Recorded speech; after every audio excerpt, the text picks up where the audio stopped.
బూతులాగా భూతంలాగా చూపించడం. మీకు అందులో బూతు కనిపిస్తుందా? అందులో బూత్ ఉందా? నగ్నత్వం ఉందా? ఇంకేదైనా ఉందా?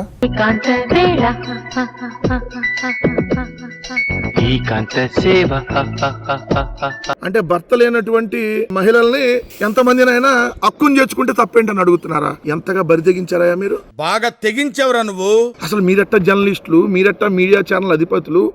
చిచ్చి. ఆ టీవీ ప్లేట్ మూర్తి ఏమంటాడు? మొగుడు లేనప్పుడు ఒంటరిగా ఉన్నటువంటి మహిళ దగ్గరికి వెళ్ళి ఇంట్లో ప్లేట్ లో భోజనం చేస్తే తప్పేంటి, నా ప్లేటు నా భోజనం నా ఇష్టం అంటున్నాడు. బాగా తెగించావురా నువ్వు. అట్టానే వాళ్ళ చైర్మన్ ఏమంటున్నాడు? నాయుడు నాకేం తప్పు కనిపించలే. బాగా తెగించావురా నువ్వు.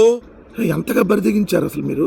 ఈ సమాజంలో మనం ఎప్పుడన్నా చూసామా ఇట్లా? డైరెక్ట్ గా జర్నలిస్టులు మాట్లాడటం, డైరెక్ట్ గా మీడియా అధిపతులు మాట్లాడటం, తప్పేంటి, నా ప్లేటు నా ఇష్టం, లేదంటే నా ఫ్రెండ్ భార్య నా ఇష్టం. ఇదేంది?